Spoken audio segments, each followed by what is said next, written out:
On this episode of the Hodge-Cast, I'm joined by Richard Grannon, someone who's got a psychology background. Yep. Qualifications as well, would be fair to say? Or I do. I've got a degree in psychology. It's not that it's done me much good. Like, well, that I suppose that what this whole episode is going to be tailored around sort of narcissism. Yeah. And I really want to go down the rabbit hole with you, Richard. That's great. That means I can talk about myself narcissistically for an hour. Perfect. Well, do you know what? One of the main reasons I wanted to do this one is I've been labelled that before. Yeah. I think it is a little bit. Well, obviously, we'll divulge into it more in a By a moment. bird who you didn't text back and she got frustrated with you. That. And also friends as well. Okay. So, you know, okay. So, listen, if it's coming from your mum, you've got to worry about it. so who knows? Maybe in this interview you'll tell me that that's factual. Yeah. But I think it's become one of those taboo terms that people, like you've just mentioned, the girlfriend, ex-partners, label it on people. Yeah. And obviously having you on who's a lot more clued up on the subject than I am. I've obviously done my little bit of research when you agreed to come on. There's a lot more layers to it than just a name that gets thrown around. Before we start, Richard, I ask all our guests this. There's an icebreaker question and then a bow out question at the end. And it's, what does challenge mean to Richard Grannon?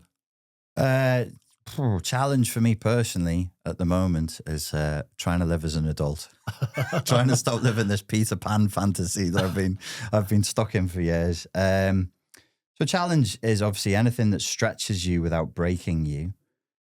So for me at the moment, it's turning up to therapy every week and telling the truth and not lying to my therapist. That's a fucking challenge. He's great. He's a Cockney geezer, and every time I do try and bullshit him, he always goes, "Listen, respectfully, Richard." And I'm like, "Fuck, he's got me. He's caught me." I'm going back to martial arts at the moment. I've gone back to BJJ recently. That's a challenge. It's hard. It's hard physically. It's hard psychologically. I've got lads half my age twisting me up. And I dance as well, which which for an introvert is naturally introverted. That's sometimes very, very hard. I like the dance itself, but actually showing up to class, I can get like a little bit overwhelmed, a little bit anxious. And then you're supposed to go to social. So you actually go to a club, ask someone to dance with you and then dance live. That can be hard.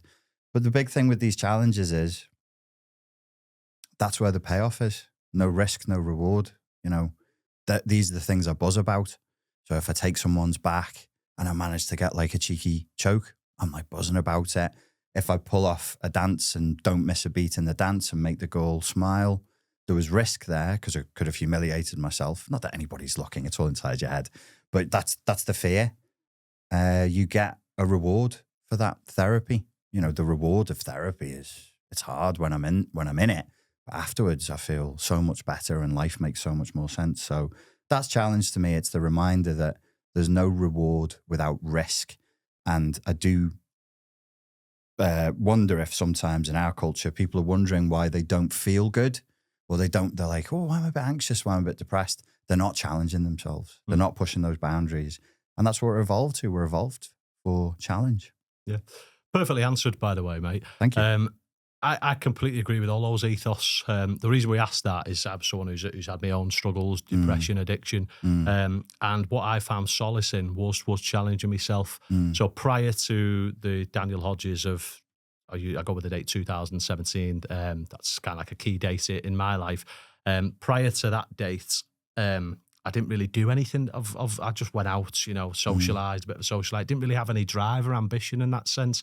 And then the Daniel Hodges of today, I like to challenge myself in the same way you just described with, you know, getting comfortable, being uncomfortable, but then also, like you said, the reward you get from it. Because I think sometimes we kind of create these illusions in our mind that, oh, I'm not good enough to do that. Or like you mentioned there, I didn't know you danced, which is, you know, quite bold of you to come on a podcast and say that. Oh, by the way, I'm a dancer.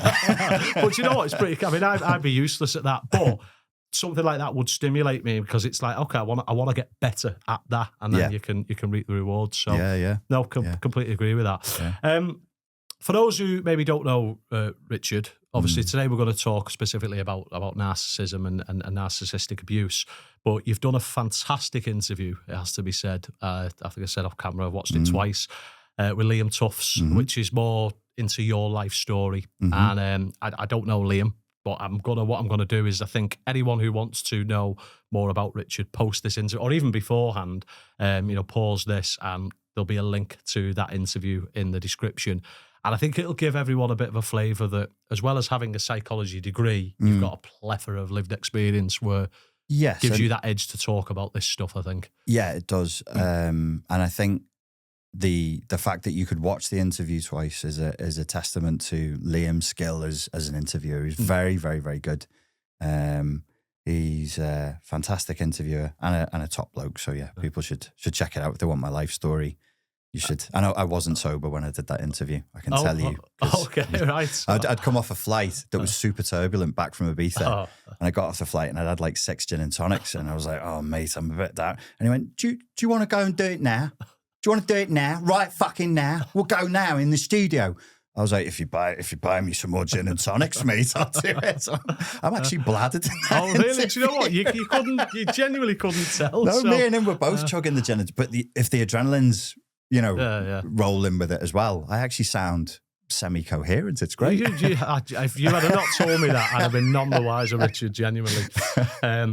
Okay, so I think the ultimate thing what I probably should ask, seeing as it's a whole podcast dedicated to it, is we touched on it being a taboo term, but what actually is a narcissist? So I try not to say a person is or is not a narcissist, because that sort of streams into the mainstream social media layperson's way of using it. I try to say a person has narcissistic personality disorder. So if a person has narcissistic personality disorder, presumably they're going to fulfill most of the American Psychiatric Association's Diagnostic and Statistical Manual. I think it's 6 out of 9 or 5 out of 9 of the traits that you need. If somebody's very mentally ill with narcissism, my way of describing it would be to say they've had a psychotic break with reality, and they want to live in a fantasy version of life. They have a fantastical, grandiose, entitled, self-serving story of who they are and what their life is about. And if you get sucked into that space, they exploit you and instrumentalize you and use you and effectively abuse you to feed that narrative that they're amazing, that they're wonderful. It's a defense against trauma. It's a denial of reality. And it's what the Freudian psychoanalyst would call an infantile defense against trauma. So it's actually the defense of a 4-year-old. They're just going to pretend that the bad things that are happening aren't happening and something wonderful is happening. They're going to pretend that they're not being mistreated. They're going to pretend instead that they're being treated as wonderful and godlike. In the more mainstream, in the layperson's term, a narcissist, it's basically it's a pejorative, it's a slur. It could mean anything from, yes, somebody with clinically diagnosable NPD, narcissistic personality disorder, somebody with highly pronounced narcissistic traits, or it could just be somebody who's frustrated you and caused you a bit of pain. You hear narcissist is now very commonly used whenever people are discussing romance and sexuality inside of relationships. People feel like the people around them are narcissists. So yeah. Yeah. No, it's interesting to get a little bit of a breakdown there because obviously, as we touched on at the start, it is sort of mainstream. It has become a taboo term. You touched there on the 6 out of 9 points. Obviously, you don't need to go through all 9 of them. People can look that up. But is that a definitive way to assess someone? So if they've not got those 6 points, they can't be a narcissist, or? It's a good question. It's a very controversial topic. It's been something that's been debated hotly inside of psychiatry for at least 25 years. I know it definitely was being debated in the year 2000, because what it is, like our diagnostic criteria for borderline personality disorder, is a shopping list of equally weighted behaviors that we only can observe externally that are annoying. They're annoying to you, they're annoying to the psychiatrist, they're annoying to the nurse. And that's an unusual way and not a very functional way of defining a mental health issue. is to say they're doing these 9 things that are quite irritating. They're interpersonally exploitative, annoying. They lie a lot, annoying. They're very envious, annoying. They're deeply insecure, annoying. They're highly attached to a fantastical view of themselves. These are irritating behaviors. We're going, they're annoying in these 9 ways. And they are. Same with BPD. Yes, it's very annoying, but that's not the way we should be approaching a mental health issue. We don't do that with schizophrenics. We don't do that with people with other mental health issues. So I don't think it's enough. And I wouldn't, I used to stick to it dogmatically, the American Psychiatric Association's definition, and now I don't. I have a different way of viewing it. The one that's upstream of everything else is I need to see a rigid attachment to delusional falsehoods that are grandiose about the story of the self. So there's definitely more layers to it, because obviously when I was doing my research and I obviously was looking at the 9 points, that was my first thought process. I thought, this ticks a lot of boxes for people I know, but I wouldn't class them to have a narcissistic personality, an ego, a big coffee ego, definitely. But I wouldn't class them to be certainly on the more extreme narcissism cases. Yes, I think it's light and day sort of thing. It's an interesting it's an interesting subject, because one of the things that should be there in a mental health issue is that whatever the person is doing is maladaptive. So it hurts them and it hurts the people in the environment and it costs them. In 2016, when Trump was first up for election, a lot of psychiatrists and mental health practitioners came forward in an unprecedented way, in a way that they're not supposed to, and said, they wrote a letter, I think, to the White House saying, we believe this man is mentally ill.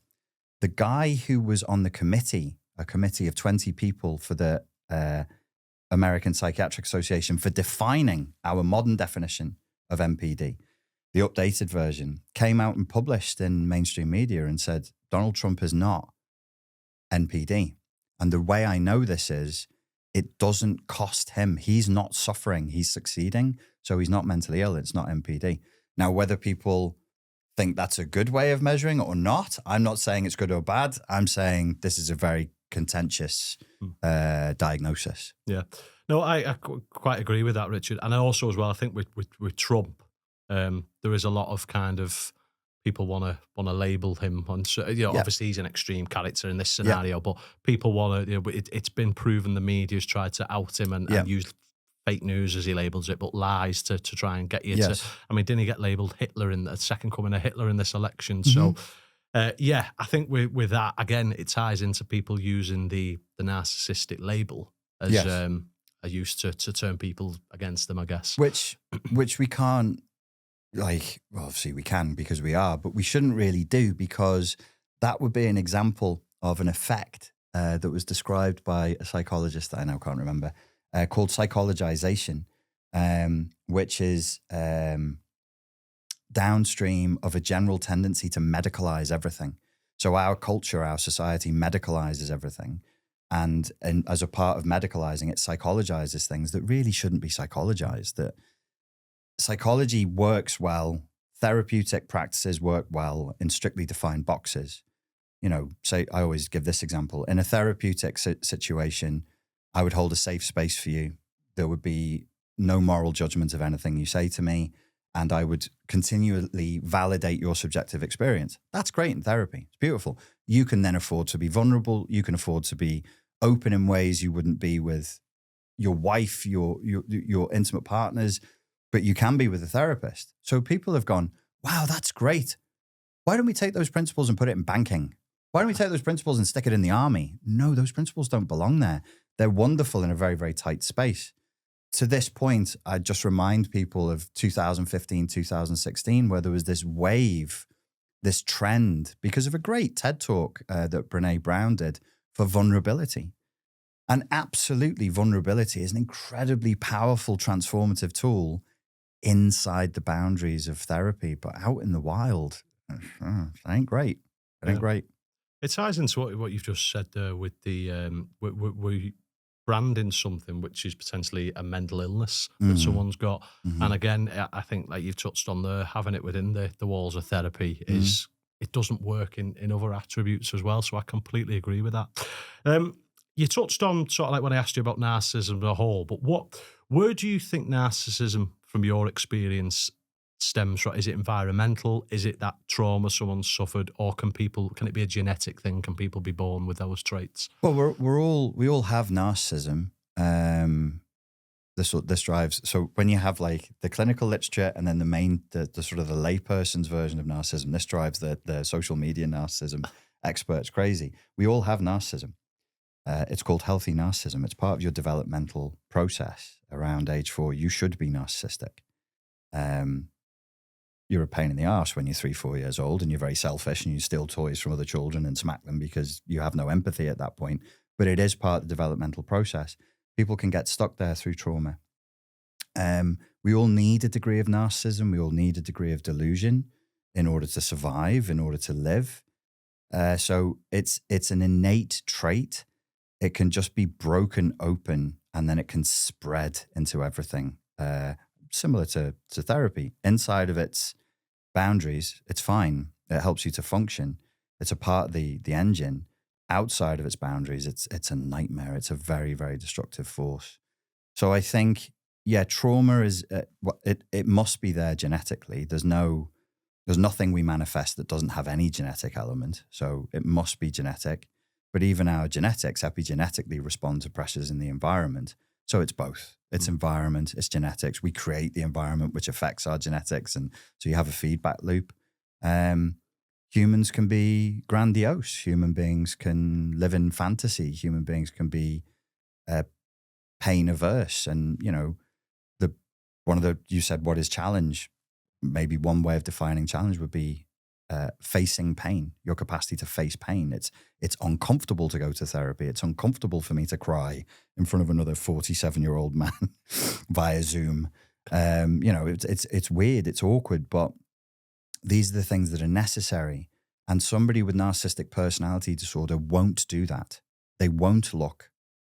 We all have a shadow. We all have a repressed part of ourselves. They're consumed in their repression. They're consumed by shadow. So they're really trapped. They're really, really stuck in a story with no means of pulling themselves out. Did that answer the question? Yeah, no. Yeah, so obviously I asked sort of like, you know, with the environmental or genetics, and right. It's a trait of both, which you expanded on. Yeah. When I was sort of doing me research on this, a lot of videos, I know you should take these with a pinch of salt, seem to make the comparison of psychopaths, narcissists, sociopaths. I mean, it seems pretty self-explanatory, but kind of getting a bit more of an educated breakdown of it. What's the key differences there for the listeners? It's a really, really good question. You said it should be fairly straightforward. Again, it's not. It's something. It's a People will act as though it's settled science. None of this is settled. None of this is. Never let anybody blag you or browbeat you or use an appeal to authority and be like, well, I know this guy and this one with a PhD and they said it's like this. It's all contested. It's all contested. So psychopath originally, so if you go to like London in the 1860s, we would call people psychopaths who were mentally ill. If you took a woman who had been ruined by gin and she had multiple children to different men and she didn't attend church, she could be called a psychopath. So psyche means mind, but it also means soul, and path is pain or suffering, pathology, pathos. So the soul is suffering. So anyone who was mentally ill was a psychopath. There was an implication, even as far as the 1860s, though, that there was a moral failing. So we used to view things more from religion than from science. Psychology was run by, in the UK, and would have been run by white Christian men. So they assumed the Christianity, it was a given. Nobody questioned the power of God. You were a God-fearing person, and you don't fear God. You're a psychopath. You have no morality. You behave without morality. You're a psychopath. That's interesting because if you fast forward then to the 1940s, the facts are, and like I'll debate this with anyone, the fact is our view of what a psychopath is, the thick end of the wedge of the research and what was written and who it was written by, is about the American penal system. What we are describing is the statistical mean prisoner of the American penal system from the 40s, 50s, 60s, 70s, and on. So who's that? Well, somebody with low impulse control. They don't have a great moral compass. They don't have long attention spans. They don't have a stable life. They drift. They self-harm. They are violent. They drink. They take drugs, so on and so forth. So whenever somebody's trying to pull you into the psychopath debate, as though it's a clinically defined entity that has this objective merit, it's one model that human beings collectively have proposed that comes from the American penal system. Is this person a lawbreaker? Then they're a psychopath. If you go back to the 1860s definition, you could argue that narcissism is a form of psychopathy because there's sort of a moral inability. There's like a moral blindness. They're not concerned with morality. That's for humans. This is something else. And I do think when we're talking psychopathy, and particularly the issue of morality, that's very much informed by an environment. The reason I say that is every one of us in this room would become significantly more psychopathic if we were invaded by a superior nation with superior firepower like Russia did Ukraine. I'm not making a political statement. I just want people to think of a modern example. If there were tanks rolling down our streets, if you heard stories of friends or relatives being captured and mistreated, women being assaulted, people being tortured, people being killed, if you got hungry, if you got cold, if you were wet, if you and I were out in a ditch in a field waiting for a fucking drone to come and kill us, yeah, we'd get psychopathic. If we found Russian soldiers, we would torture them and kill them. And you might sit there and go, I would never. Yeah, you're clean, you're dry, you feel good, you've got your belly full of food. But I say weeks. I think it's arrogance to presume that it would take months for all of our walls of morality to wear away. I think people who believe that have just never been under pressure. If you've been under pressure, things can go south quickly. Does that tie into the PTSD elements? Is that why people suffer with that because of that? Okay. Yes. That's interesting. There's a book, which I can remember the title of course, and I can remember the author. God damn it, it'll come to me. It's quite a dense book. It's written by a Russian author who served in the Red Army in World War II. And he writes from the perspective of Soviet soldiers and Nazi soldiers. And it's very, very good. But he said, so he describes the Nazi way of doing interrogation by the Gestapo. They're pulling your fingernails out and they're beating you and they're whipping you. They're all into like tying people up and whipping them and doing stuff. The Russians didn't do that. Their superior methodology was to starve you and stop you from sleeping. And he said one of the effects of starvation across time and just low-level hunger, you're just constantly hungry, constantly cold, is the world bleaches out. It's called life and fate. Life and fate. I'm so glad I remember that. Come on, concussed brain. Life and fate. He said it bleaches reality out. And all of your identity and your values and your morals and your political rantings, it all just returns to baseline. And there isn't much there, but you're hungry, you're tired, and you need food. The Russians deliberately reduced people to a subhuman state so that they would break, because at that point, they're not holding on to an ideology. They're like, what does it even matter now? I don't even know what's real and what's not real. I've not slept properly in days. I can't. So there's a bleaching of the human experience that can happen. You mentioned PTSD. If people are under extreme pressure, extreme fear, extreme danger, they can't escape and it goes on and on. If it's for a day, you'll probably be okay. But if it goes on and on and on for weeks and months, yeah, people are going to change in ways that does, I believe, epigenetic damage. And you can't, it's hard to bring them back. It's very hard to bring them back from that.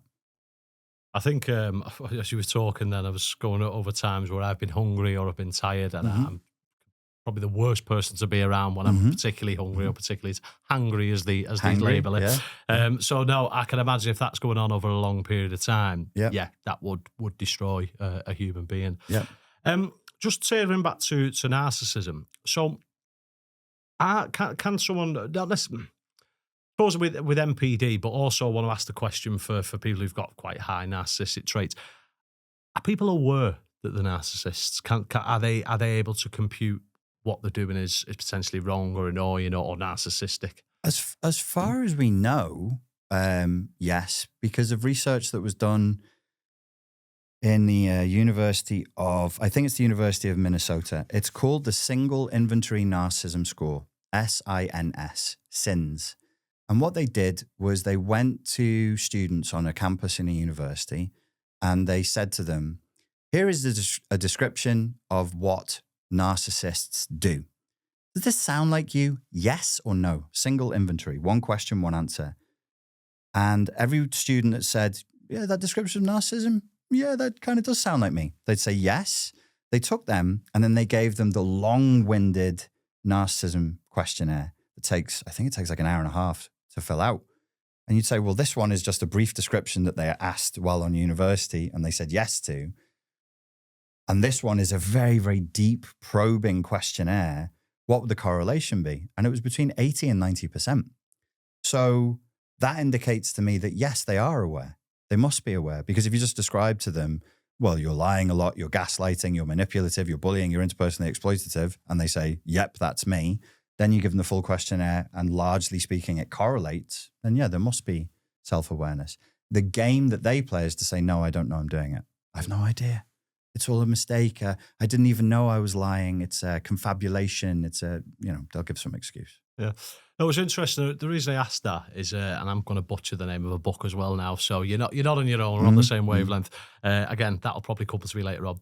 But yeah, it was sort of how you've just described it. But then there are narcissists who fully embrace the narcissism, that they're kind of aware, as this book reads, they're kind of aware of it, but they just, putting it bluntly, don't give a fuck, basically. Have you come across that before? I think one of the things that's worth saying at this point, and I do have a psychology degree and I do have respect for academic psychology, but with respect to academic psychology, they are in a replication crisis for a reason. You can't replicate 50% of psychology papers that are produced are not replicable, which means if you do an experiment and you say, people between the ages of 35 and 45 are this percent happy. If I take the same sample and the same demographic, I can't replicate your results, which means your experiment's probably bullshit. Yeah. So it's 50% of research. So psychology, it's still in its infancy.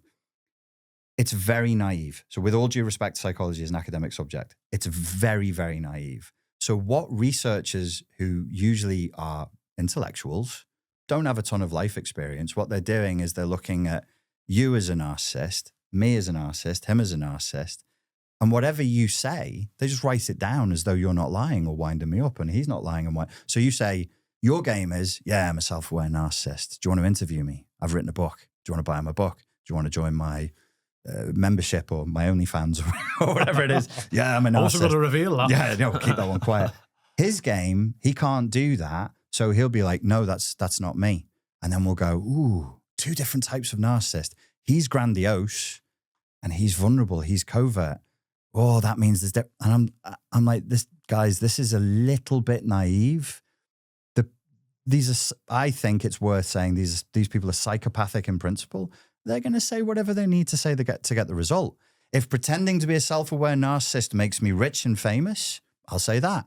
If my wife's going to leave me and she's the money maker and I'm a lazy ass and I'm going to lose my house and access to my kids and my amazing lifestyle, and if I admit it, she's got grounds for divorce, I'm like, no, absolutely not. This is all a mistake. I think I have ADHD. I think something. I'm autistic. I just don't understand human communication. I've lived this, by the way, in relationships where people play these games, and I was tricked. Because I'm the psychologist. I'm compassionate. I'm trauma-informed. Oh, poor you. Let's take you to therapy.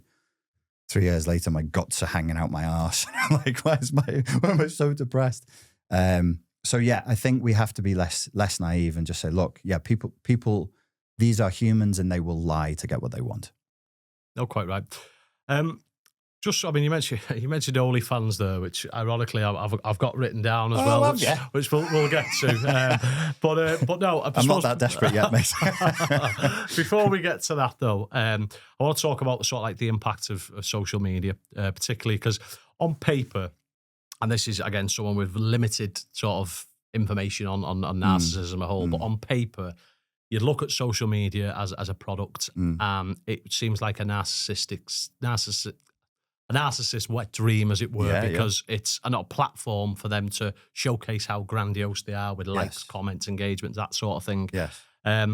What's your take on it with regards to, do you find there's been a rise in narcissist people being aware that they're narcissists as a result of social media? Or I'm glad you've asked me. I actually made a documentary about this in 2019. It's called Plugged In, and we looked at all of the psychological research up to 2019 and the frank admissions of people who've worked within social media. There's no doubt that the fuel of social media is narcissism.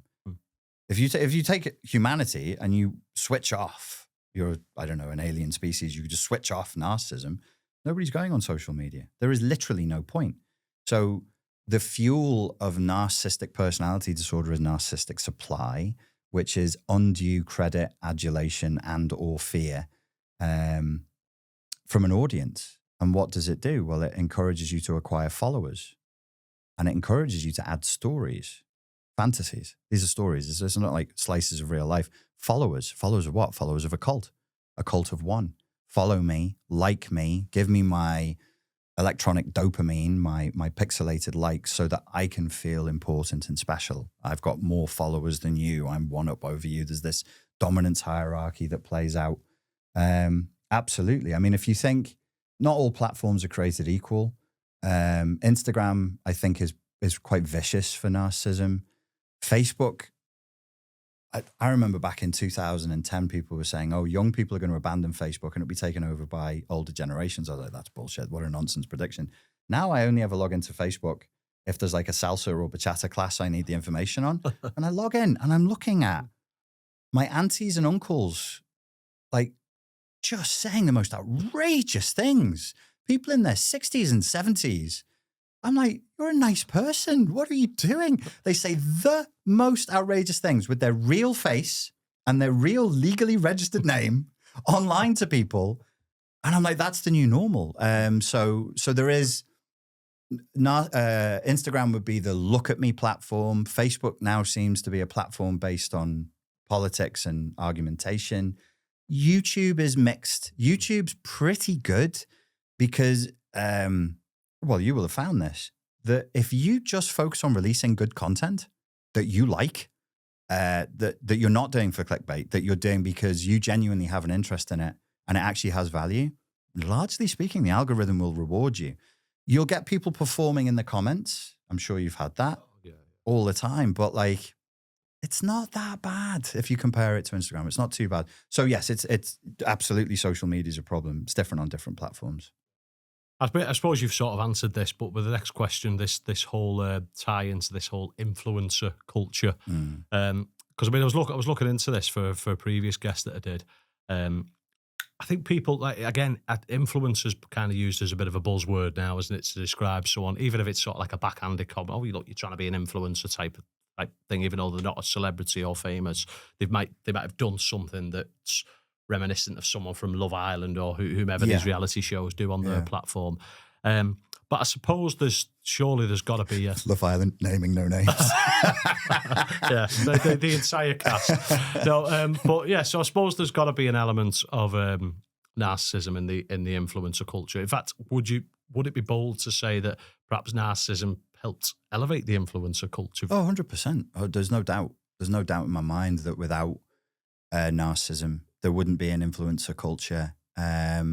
Influencer culture is really strange, and I think influencer culture shows you how much things have changed, how quickly. So I'm 47. I'm guessing you're 32. 33. 33, yeah. 33. I used to work with in schools with people your age. So it's interesting for me, like to go back and be like, fuck, I used to work with people like this when they were 15 years old. So in my generation, if you turned a camera on yourself and took a picture of your own face, you would be the biggest divvy in the world. Man, woman, there's no reason for you to click a picture of your own stupid face with it, because we had cameras, we didn't have phones. That then became normal. to take a picture of your own face. And I think there was, I'm giving that as an example because there was a rapid acceleration and a rapid change. There were things that you could do that should be shameful or were shameful that within a very short period of time, like if you think 10 years in human history is not even the blink of an eye, it's a twitch of an eye. It's very, very short. It's totally normal. And yeah, the influencers are kind of the peak sort of cringe version of something that everybody else is doing. They're just a bit more extroverted and have a little less shame than the rest of us. Because I often see some of these influencers, people don't behave like that in real life. Not for the most part. No. It's like they've created this character of themselves that they want to display online. And you touched on their sort of stories, highlight reels, and I mean, there's people who I know who would tick the influencer box, and they're lovely people in real life. You know, that's why I was chuckling there when you referenced about all your aunties and uncles posting on Facebook, because it's like, I see that as well, but also it ties in with, I see people who are just portraying this fake reality. And I mean, I wouldn't label these people narcissists, but again, it ties into the social media platform being the blueprint for a narcissist, really. You can say that it's narcissistic behavior. And there is something in the literature that's called context-based narcissism. It was originally used, I think, sorry if I get this wrong, I think it was originally used to talk about people who suddenly got very rich or very famous, like a child star. They're a normal kid, and then within a year, they've shot to fame and fortune because of a song they released or whatever. And then they become narcissistic. And it's not really trauma-based. It's more the context that they're in. And so because that is an effect that exists in some humans, we can assume that social media, for some people, not all, and there could be genetic factors to this, for some people, social media is more real than the real world and more compelling, has more gravity than the real world. Social media wants you to believe that and will suck you in. And for them, that they're the ones, so in a way, the influencers, that yes, they're more highly narcissistic, but that's because they're more childish and more vulnerable. One of the traits of narcissism that's not really spoken about very much, and I don't think it's in the DSM definition, is they're very impressionable. They're very childlike. So we talk narcissists, evil vampire monsters, you know, they're Hannibal Lecter, they're always in control. They're the con artists. They're also very easy to con. They're also very easy to manipulate because of this vulnerability. And I think the influencer sphere is kind of people who are grandiose narcissists with a very strong, vulnerable core and very, very impressionable. And they get hurt. They're the ones, you know, who can get really traumatized by, I don't know, cancel culture, or some of their texts are released and they're shamed for whatever it is, whatever. They can actually become quite traumatized by it. I'd say a statistic, and apologies, I don't have the numbers to hand, but I think one time in the public eye, a lot of suicide rates were done by comedians. But I think that has been quadrupled now by the reality star, the influencer type. And I think I can't probably pull it up somewhere on the screen. But yeah, so I'd read somewhere that most suicides and mental health causes are now as a result of someone who's been thrusted in the public eye. That's interesting. I touched on Love Island there. There's a lot of suicide. I mean, the host, Caroline Flack, ended up taking her own life as well, didn't she? I didn't know that. But yeah, so there's a lot of people who've been on Love Island who've sadly committed suicide. I should look into that.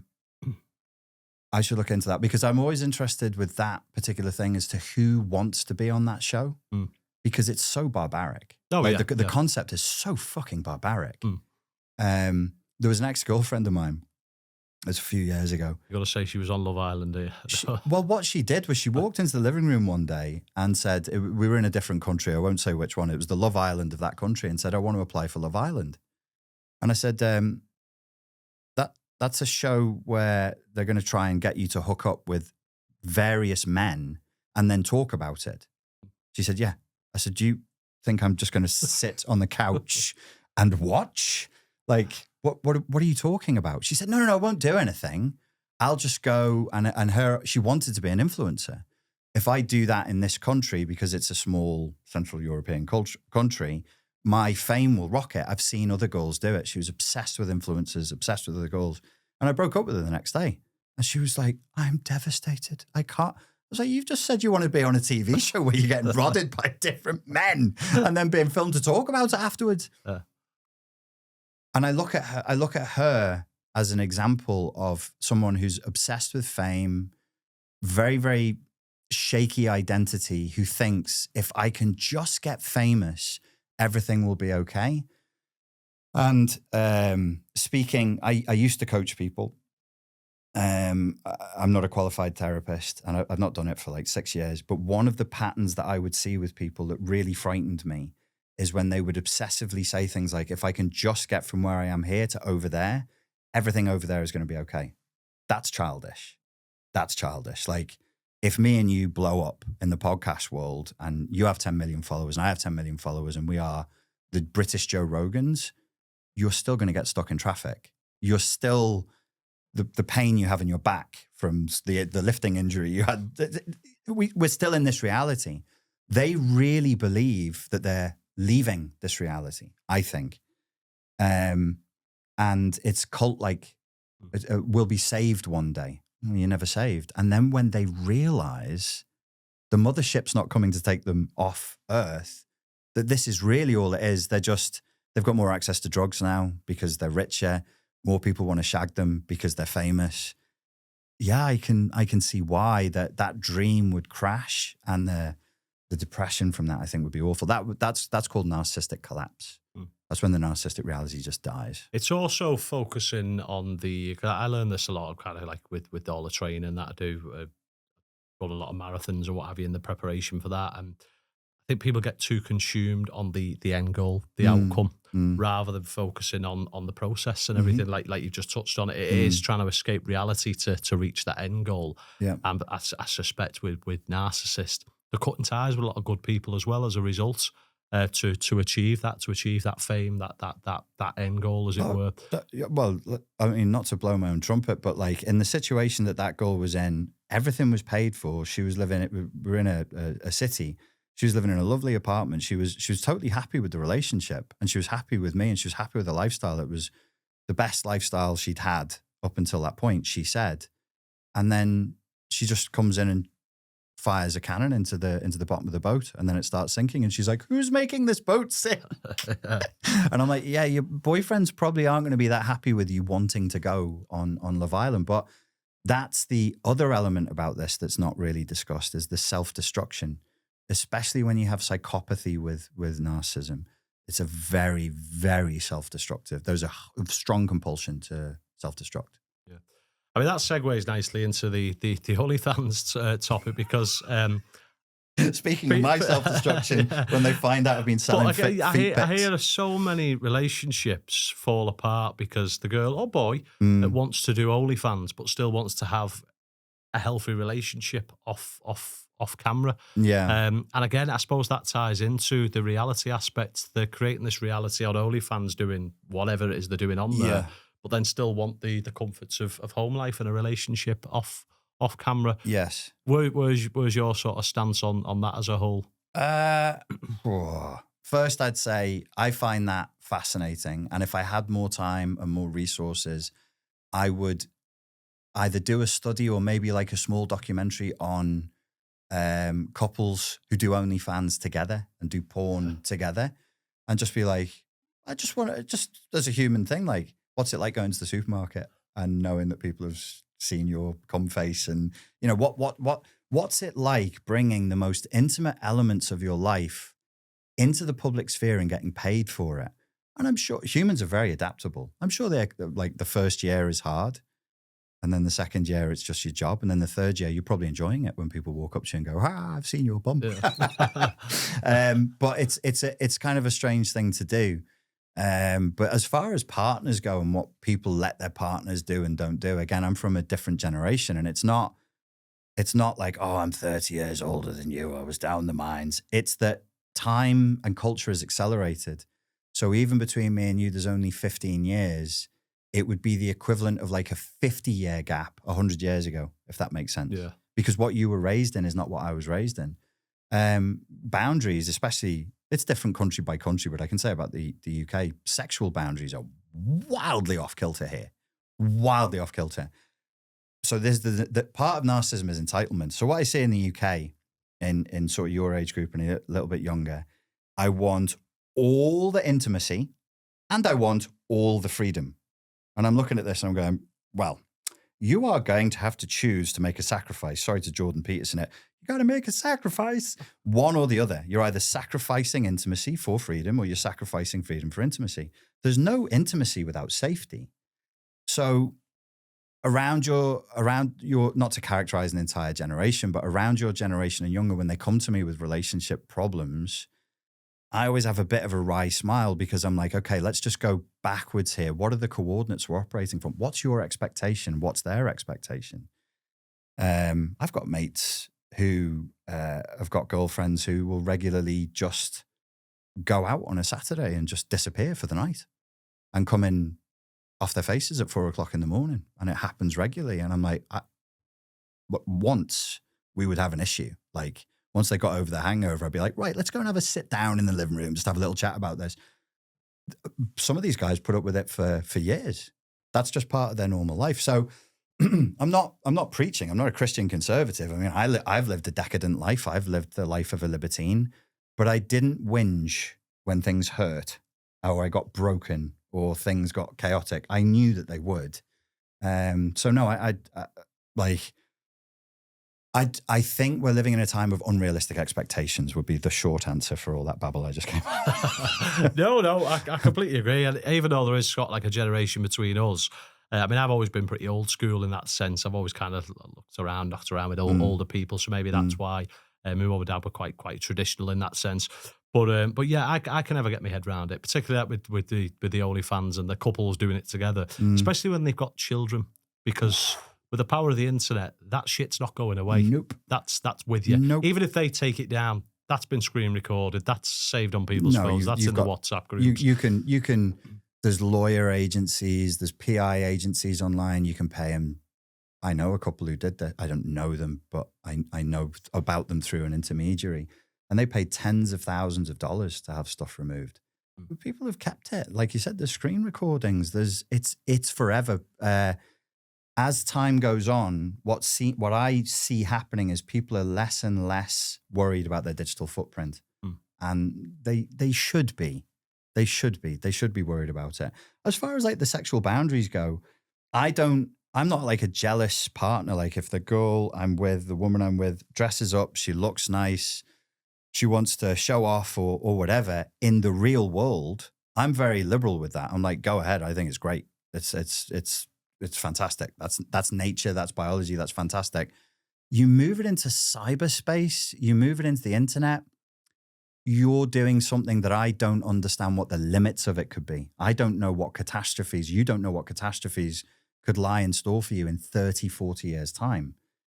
If you're just on the beach here in a thong and people can see your bum, what difference does it make? I mean, the one that's coming to mind, are you familiar with Bonnie Blue? I'm aware you know who she is. So she's Liam interviewed her. Has he really? Yeah. I'll have to watch that one. Yeah. But yeah, so obviously you know her shtick. So she's basically trying to break all the records for shagging the most men in one day or whatever it is. I think she's trying to break another record now. Now, obviously, she's single, she's young. She actually presents and articulates on the interviews I have seen quite well. Oh, yeah, she's not stupid. She's not stupid. And I just think, again, it's what you just touched on there with the where's the limitation on that? Because that's got to have some long...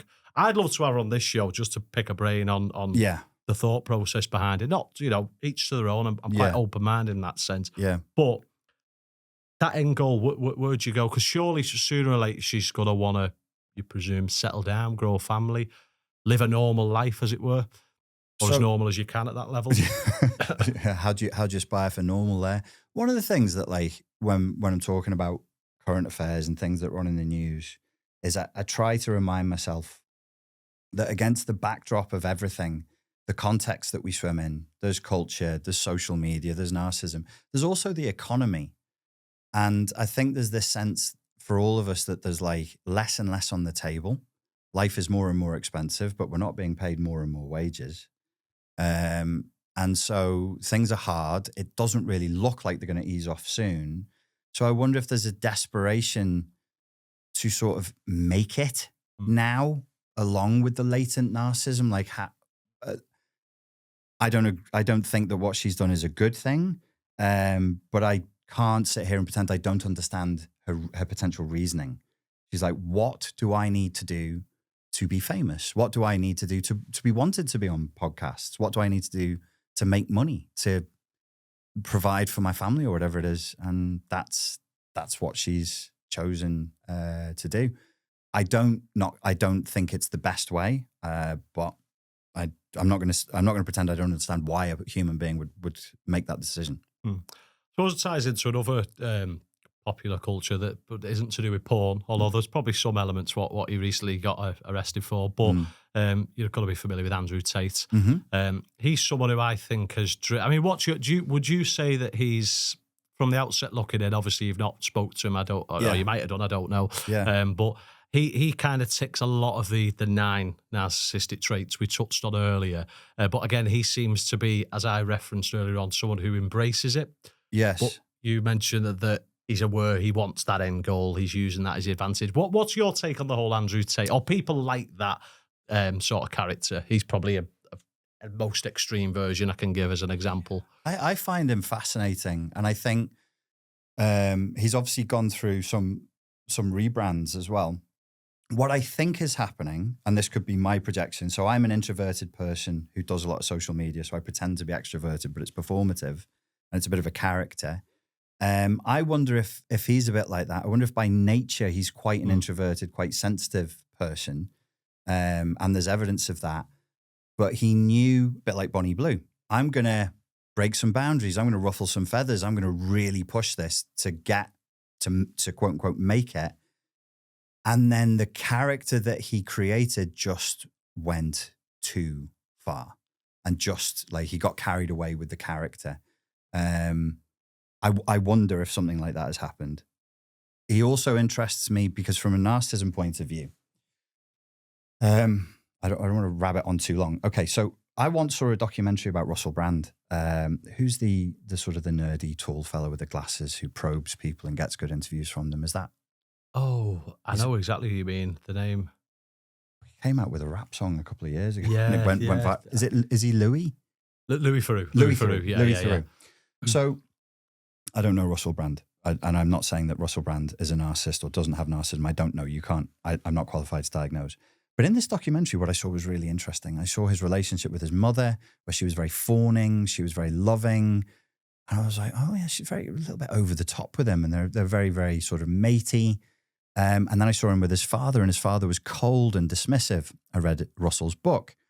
He has many good things to say about his mother. He said his father was a philanderer who hurt his mother's feelings and was kind of seems like a bit of a narcissistic person by the description. So I went, oh, that's interesting. So Russell is trapped between two polarities. His mother is saying he's wonderful and he can't do wrong for doing right. And his father really just sees him as competition. It's a weird emotional incest situation. His father's the philanderer. His father's the one who can get all the birds, because they're Essex folk, aren't they? He gets all the birds. Doesn't want competition from his son. So the son over-adapts to the mother and sees the father as like a punitive force. Now, if you have two pillars that you're trapped in between as a child that are giving you two contradictory messages, one is in object relations theory, we would say, you're a very good object. So mother is saying, you're wonderful. You're my little prince. You're wonderful. And you save me, I save you. Daddy's awful, but we have each other. And father is saying, I don't like you. I'm not interested in you. Maybe he wasn't overtly abusive, but he's dismissive. And that's still very painful for you. I've projected it onto you now. You're Russell. So you as a child are then, obviously, you're receiving these conflicting messages about reality. You're not a wonderful prince. You're not a piece of shit, but you're just a kid. And so you start to disconnect from reality. All of this to say, narcissistic personality disorder, to me, seems to be something that develops in a scenario where people are receiving two contrary messages. You're wonderful and you're crap. You're an amazing person. You're an awful person. Andrew Tate. So I'm fascinated by people who live within the split. Andrew Tate is both American and British. He has dual nationality. I don't think he spent that much time with his father, but his father is a Black American genius chess player, one of the best black chess players America has ever produced. If you're not seeing if you're with your mother, but you don't see your father and you kind of idolize him, plus he's a bit cold, maybe he's on the autism spectrum, so he's not like a huggy, I love you son sort of a dad, but you see him as powerful, you see him as having this powerful strategic intellect. Would that create a split in, I'm Andrew Tate now, would that create a split in me where I'm like, that's cool, this sucks, I'm going to be like that, I'm not going to be dominated by, it's kind of an inferiority complex. The environment has dominated me. No, I want to win. I want to win. This is what winning is, but it's not, it's based on a fiction, a child's fiction.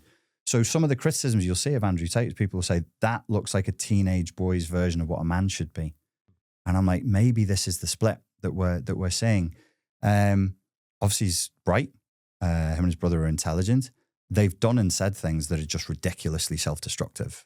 I don't think anything is concluded as far as the trafficking or the assault goes. No. Well, it's still up in the air, right? I think the band, as we're recording this interview, yeah, they've been allowed in the US. Okay. I think, I'm not 100% sure, but I think Romania was where the case was, where it was found. Romania, yeah. I think they're not allowed to go in Romania, and I'm pretty certain, as it stands at the moment, I'm sure the comments will correct me if I'm wrong, that they're not allowed in the UK as it stands at present. Okay. But yeah, they're allowed because there was uproar about the Trump administration allowing them both to come in because they flew to Florida a couple of weeks ago. Yes. And he's just been going on every podcast under the sun in the States at the moment. So.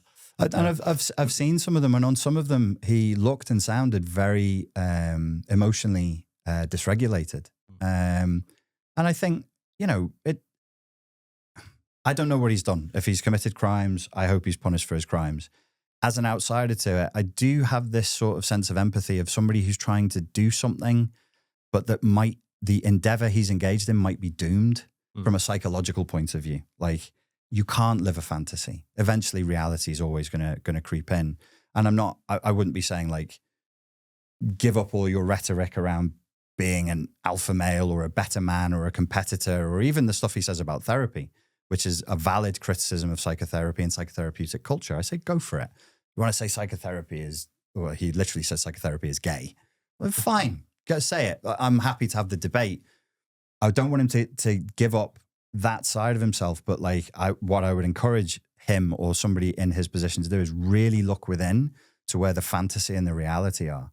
Because if you're trying to fake it till you make it, the wheels usually fall off at some point. And sooner is better than later. Because if it happens at 65, that's a tragedy. You want it to happen younger, like 40, 42, because you can recover faster and get on with the rest of your life. So no, I find him fascinating. But I don't know whether he has narcissistic personality disorder, but his presentation is narcissistic, absolutely. And if it's a character, as like you said, then yeah, of course he's got to fully embrace that. Interestingly, as well, I don't know if you're aware of this. Andrew Tate did a reality show, Big Brother, years ago. Yeah, and that's just interesting how we've just been discussing like the influencer thought process of why they would do shows like that to achieve that end goal. Well, if you go with what you just said, Andrew Tate's end goal is to be this idolization of his father, this fake it till you make it. Yes. Then he's got a right stepping stone there, hasn't he? Or in his mind, the right stepping stone, doing a reality TV show. I don't know how well he did on it, but well, and given the trajectory that we were just talking about, it is of note. It's where it goes in the file. What is this person? What are they trying to do, and why are they trying to do it? Is there something compensatory about this? It's not we all do compensatory. I do compensatory things. But for a human being to know, he needs to know at least that that's what he's doing because of the longevity of the endeavor. Because as I say, some of the things that he's done and said, if he idolizes his father as a master level strategist, it's just poor strategy. Yeah. It's just very, very poor strategy. Oh, really interesting. Yeah, I think that's why he's just got such intrigue about him, because he is sort of a surreal character. Yeah. Since you was coming on, Richard, I put a few polls. I know you like doing that on Instagram as well. I'm obsessed with polls and people feeding in. I just love I probably should have done some sort of psychology degree myself because I find it fascinating, people's thought processes. But yeah, I'd said I've got we're doing an episode about narcissism. We've got someone with a psychology background coming on. Didn't disclose it was yourself at the stage, but just got a couple of questions. And here's a few that I'll I thought were the most palatable, shall we say. Yeah, sure. There was a lot of rubbish I had to sift through as well. Just want to put that out there. Is me mum a narcissist? I don't know. So the first one is, can you self-diagnose yourself as a narcissist? Well, not clinically, but there are tests online that you can do. I wouldn't take it all. I'd take it all with a bit of a pinch of salt. I think, like, as far as I'm concerned, for narcissistic personality disorder, are you deliberately trying to abuse people? Do you have Machiavellian calculations about how to rip people off and exploit people, leave them hurt, and be the winner in a hyper-competitive way? If no, you don't worry about it. You're just being paranoid. There's like paranoid that's crept in at that point, I think. I would wager the person who's asked that has probably been called a narcissist. Or they've been with a narcissist, because one of the things that narcissists typically do is accuse you of what they're guilty of. So the self-aware narcissist might be like, shit, they might realize you're a narcissist. And then if you go, well, I read a narcissist says you're only saying that because I said it. What do they call that in it's called, muddying the water, I think it's called in argumentation. So it can be a strategy, it can be a tactic. Unless you know that you're out to hurt people and you know that you feel entitled to hurt others because you really are special and you really are different, you might have narcissistic traits, but you're not a narcissist in my world to any meaningful extent. Just to digress on that, have you ever had that where someone who you've worked with who's sort of said they're they firmly believe they're a narcissist and they've sort of actively wanted the help to cure it, or they're just completely I'm a narcissist and it is what it is? I have worked with people who are diagnosed with narcissism and other mental health disorders who said that they wanted help. With this kind of personality disorder, it all goes into the cluster B. So there's borderline, narcissism, psychopathy, and histrionic. If the person is cluster B, when they say they want help, even if they are subjectively processing it as I really want help, usually what's happening is they really want more attention. So I'd be like, mate, I really need your help. I really need your help is code for, mate, come around my house and talk about me for an hour and a half. And I'll just, you eventually will get something called compassion fatigue. So I'm like, mate, I really need to, my exes, my girlfriends, I need help, come round. You in good faith, go around, you listen to me for an hour and a half, 2 hours, and then I do it again, and then I do it again. And you're genuinely trying to help. And you're like, you'll get this feeling like this isn't going anywhere because I don't want help. I just want to talk about me and keep the focus on me for as long as possible. Yeah. So. It's interesting. I have I'm not going to name any names, a friend who's done that in a previous, many years ago. But yeah, and I was forever found myself on the phone and I thought, I've just spent an hour and you've not even asked how my day is or what. It's just been about you, your relationship or ex-relationship. And it's, I've come across that quite a lot. Segue nicely into the next question. Someone's asked, is there a cure for narcissism? Not at the moment. There are therapeutic modalities. So we know that dialectical behavioral therapy can help and transference-focused therapy can help. Schema therapy can help. But when, again, psychologists are quite naive, I think what they're doing is they're looking at people who have highly pronounced narcissistic traits. They see improvement and they go, oh, we've cured narcissism. And I would argue narcissistic personality disorder would be immune to therapy, totally immune. The personality disorder is almost the antithesis of therapy because it requires truth-telling and vulnerability. And that's the last thing somebody with narcissistic personality disorder wants to engage in. If somebody has hardcore NPD, I don't know, man, we'd probably have to take away their human rights, lock them up, force feed them ayahuasca and psilocybin and make them meditate and have they'd really have to break the ego structure that they have and then start again, I suspect. Yeah. Interesting. One of here, okay. Yeah. Are any of our world leaders narcissists and should we be worried if they are? And then it says in brackets, they're Donald Trump.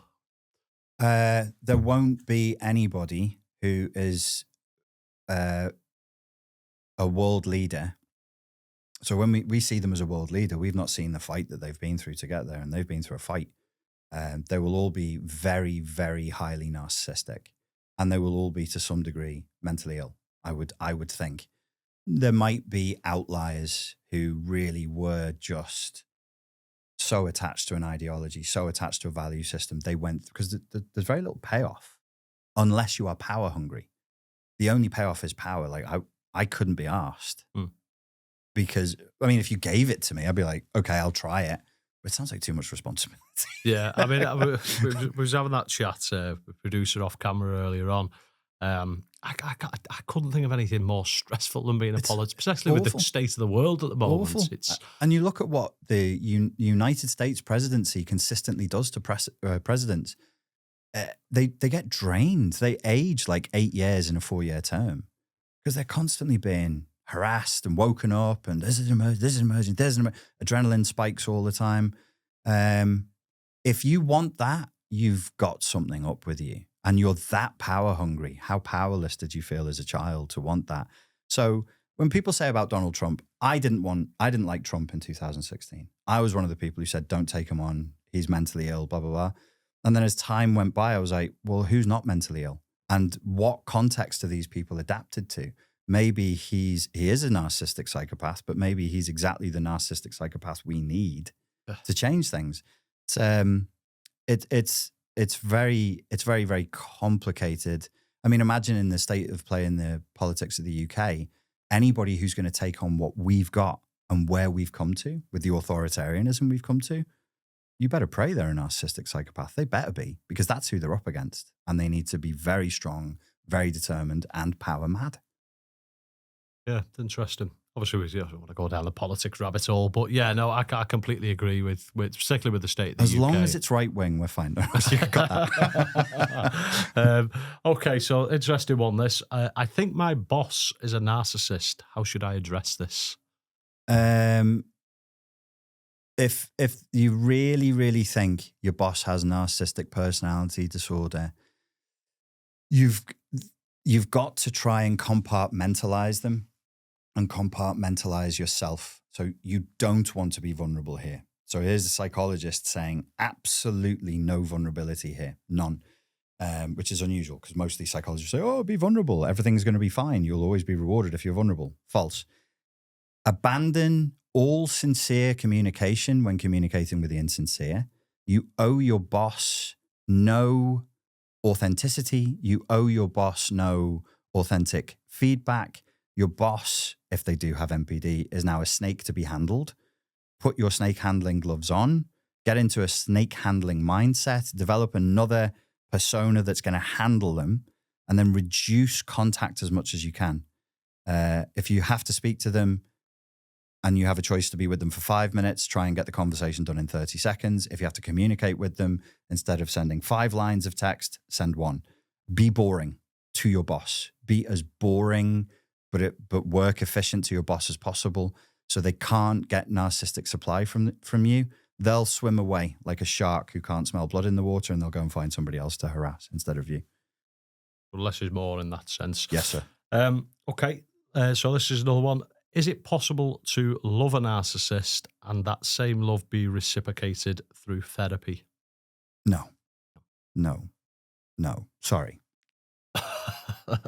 I'd rather break your heart here than you get your heart broken further down the line. If the person has narcissistic personality disorder, 1, you don't really love them. I've been through this. It's horrendous. You love your vision of them. That's 50-50. Probably you created it and they've mirrored it back to you. It's called co-idealization, and that's what happens in narcissistically abusive relationships. So 1, you don't really love them because you don't really know them. And if you did really know them, you wouldn't love them because that's not a very nice person. 2, they don't really love you. They can't love you because there's no love without vulnerability and without intimacy. And they can't do vulnerability, so they can't do intimacy, so they can't do love. Plus, they don't really know you. They have internalized a version of you, an avatar of you, that they will give positive feedback to, which feels like love and kind of looks like a simulation of love, but it's not love. In order to manipulate you to do what they need you to do. If you change from that internalized avatar too much, they'll start to punish you, and then they'll kick you out. They'll just kick you off set. They're like the director, editor, and producer of a movie. if you don't play your role and you don't say your lines on time, they'll kick you out and they'll replace you. This isn't one of the questions from the listeners, it's coming from me. What's the most telltale signs that someone's got MPD? Like, where they can notice it from an early stage to try and get out of that situation where they do fall for this person? The problem is that you like good-looking women, and I'm afraid good-looking women all have narcissism. It's hard. The telltale signs, there's quite a lot. So were you talking about a dating context? In any context. We'll go for the season B's bit. We'll say in a dating context. So you go on a date with somebody and you start conversing with them. Are they interested in your life? Are they asking anything about you? Are they continuously talking about themselves? Are they very grandiose in their description of themselves and of their life? Do they display entitlement? When the conversation shifts to you, do they zone out? Do they yawn? Are they clearly bored because they're not being energized by all the attention being on them? Are they very, very hyper-vigilant of who's watching them in the environment? Are they very, very... Obviously, it's different between men and women because women will tend to be more focused on looks because that's what men like. But if they are only focused on surface appearance and vanity and there's no display of depth, there's no sense of connection with authenticity there, you've got a problem. Can they engage in self-deprecating humor? Can they talk about ways in which they need to improve or change? Can they admit fault? Can they admit mistakes? How do they treat people? So if you're on a date and they're snooty and dismissive with the person who's serving you, it's not great. It's not great. I've seen that with all of my exes. They'd be very nice and charming with me, but if I caught them speaking to somebody who was, I don't know, customer service, or they were doing something for us, or they were like cleaning a hotel room and they didn't know I was watching, you'd get this lady of the manor routine where they'd speak down to the person, and I fucking hate that. But aside from my dislike of it, it is an indication of a certain level of entitlement. Another thing to watch out for, this is new, and I haven't padded this out, I haven't filled this out properly, but I think if there's a big disparity between the way they communicate via text, online, and face-to-face, there can be other reasons for that, but just be careful. So if you get a certain type of person via text and then you see them face-to-face and there's somebody else showing up, there are other explanations in the mental health realm for that, but just be careful, be watchful.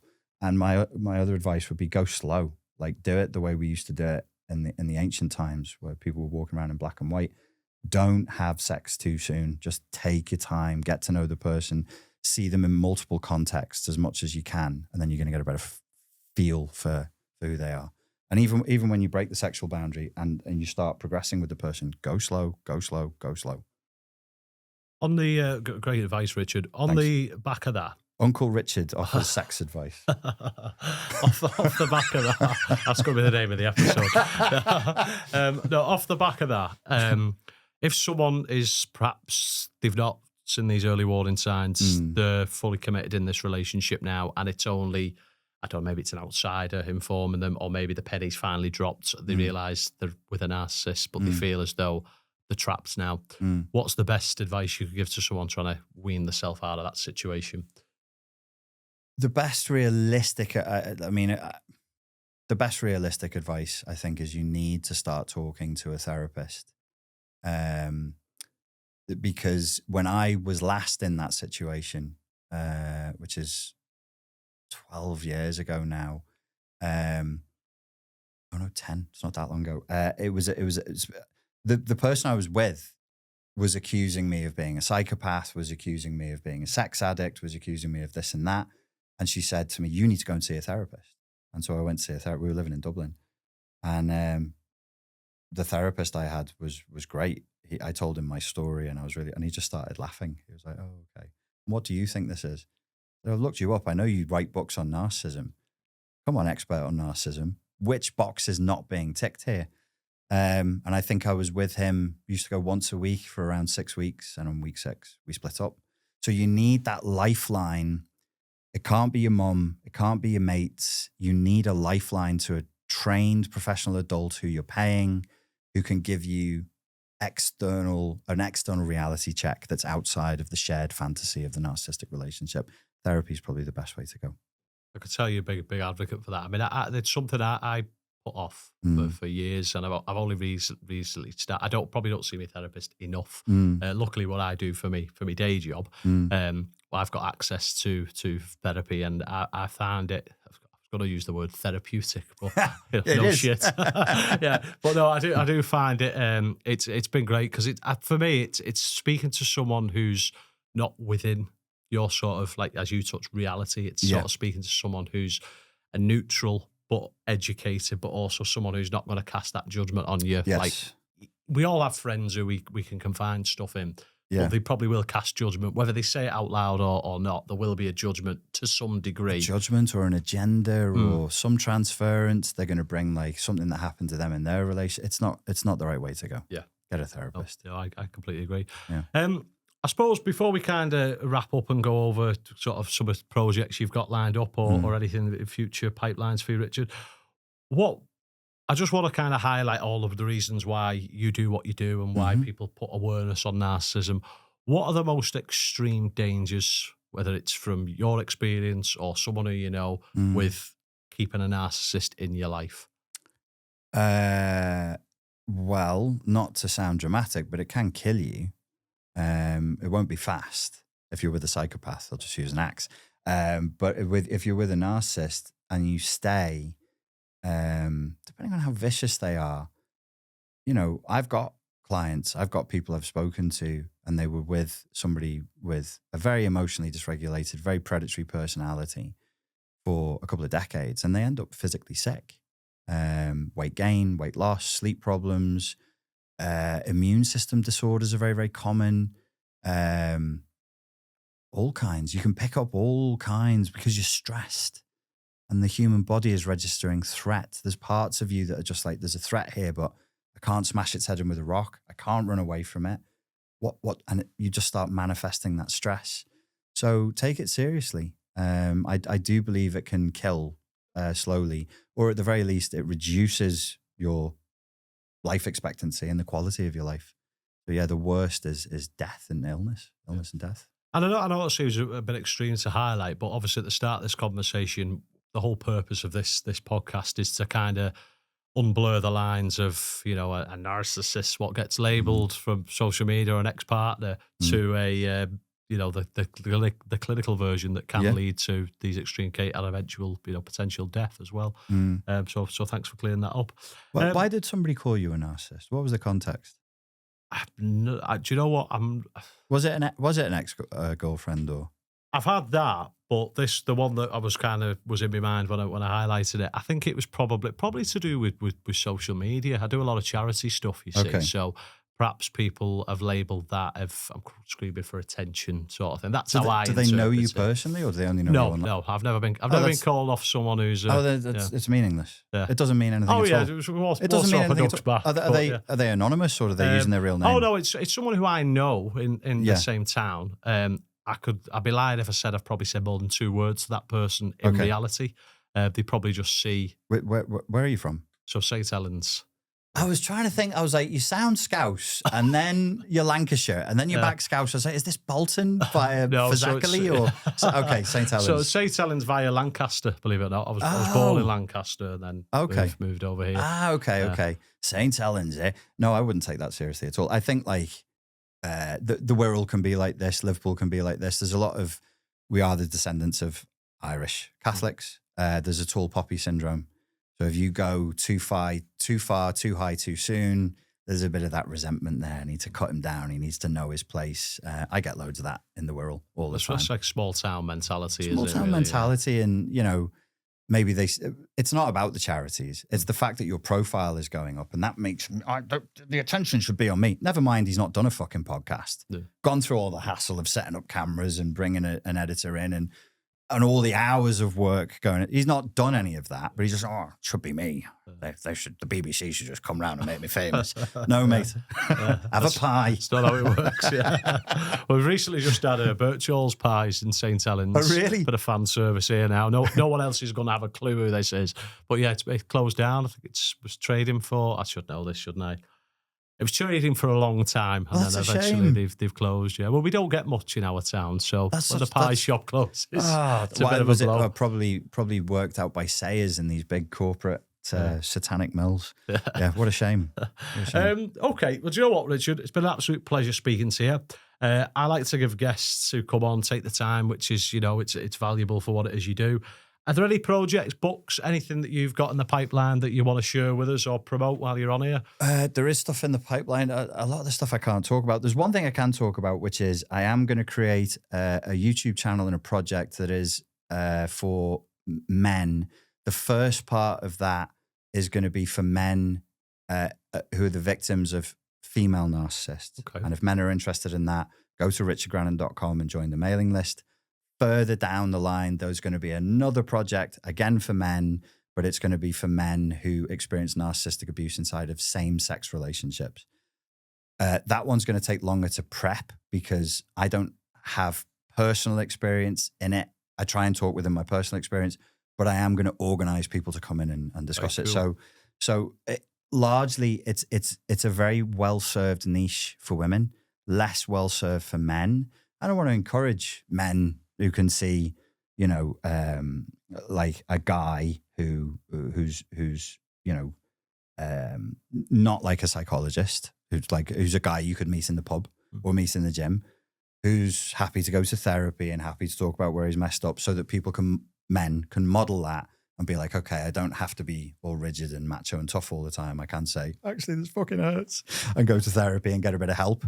So that's the next big project that I'm looking forward to. That sounds really interesting. I'll be sure to keep tabs on it. Nice. I'm just going to sound really weird now, but I've obviously, prior to us even speaking to get you agreed to go on this, I've gone down many rabbit holes watching your content. Oh, right, okay. Out there. So I said it's going to sound really weird. But no, I just will blow smoke up your backside a bit here. I think if you want to educate yourself in narcissism, for me personally, because there's a lot of Americanized stuff and that's just not palatable for me. But certainly watching, it's probably the Scouse, the fact from a close area. People have said that, but I gravitate more towards your stuff, and it's been a massive education. So thank you. Thanks for coming on, but thanks for doing what you do. I think it's fantastic, mate. It really is. Thank you very much.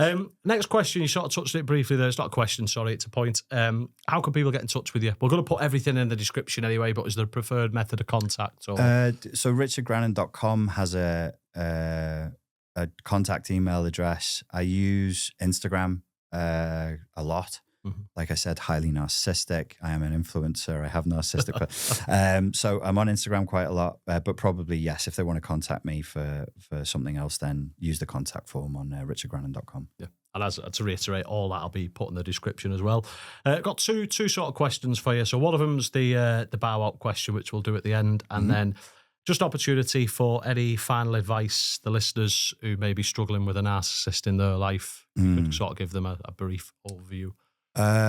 Final piece of advice. I would say if you think you're trapped inside of a narcissistic, abusive relationship, without complicating it, because I get into this on my channel. So to keep it brief, you're trapped inside of a shared fantasy. So some of the thoughts and feelings that you're experiencing that you think are coming from you are actually coming from the narcissist. That's the first thing to be aware of. The second thing that's to be aware of. The second thing, which is a piece of advice, is be humble. So if you've made a mistake, just say, I've made a mistake. If you don't want to be in the relationship anymore, but you said this, you did that, you told your mum and dad this is the love of your life, just swallow your pride, be humble and say, okay, this person, this is a bait and switch. I got conned. This person is not the person they presented as. I realize that now. Get out. It's going to hurt doing that, but do it now, because I wasted years of my life I wasn't humble, so I would deny it. I'd try and work my way around it. I'd do this, I'd do that. I've got loads of clients who've done the same thing. Get out as quickly as you can and have the humility to be able to accept that you've made a mistake early on. That would be my advice. Profound advice, and so I'm sure someone who's got their own lived experience like you have, Richard, it's not, I always make that analogy of sort of like, you better speak to someone who has the lived experience than someone who hasn't. Yes, they might be educated, they've got college degrees, PhDs, etc., but they just go what they've absorbed education themselves, rather than someone who's lived and breathed it. And I think it's got that relatability aspect, hasn't it? Yeah. I think so. That's what I try and stick with when I'm speaking, is not to go into like lecturer mode or teacher mode, or like I'm hovering up in the mountain because I've attained enlightenment or something. No, I'm here with you. I've done it too many times. So yeah, we all make mistakes. And then the last question is, what are you now grateful for in life, Richard? That's a really interesting question, because the last sort of month has been very stressful with all the travel and trying to sort things out with the business and just some personal issues.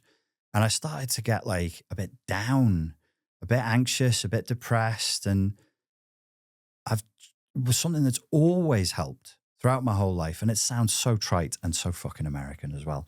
But the practice of remembering to be grateful and to come back to the present moment and just be like, okay, can I just feel okay about sitting still and looking out the window? Oh, I can hear some bird song. That's nice. Oh, I can hear the wind in the trees. That's nice. And then just shrinking everything down to your immediate environment and what you're experiencing in the present moment, the breath, the way your feet feel on the floor, what's happening in the here and now, and then just being as grateful as you can be for every small thing that's there. Like, sounds trite again. I saw a nice sunset last night, took a picture of it. And instead of just going, there's a sunset, bang, yes, got picture, now back to work, do this. I was like, no, just fucking sit and just look, because you'll never see the sunset again. That cloud formation, exactly the way that is there and the way that bird just, never, ever, ever happening again. Just be here for a minute.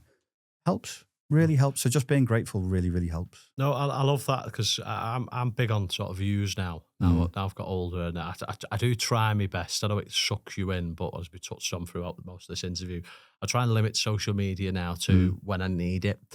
Don't get me wrong, there is the occasional needless scrolling and what have you. We're all guilty of it, but yeah, I try and live in the moment now. And it's obviously in the UK.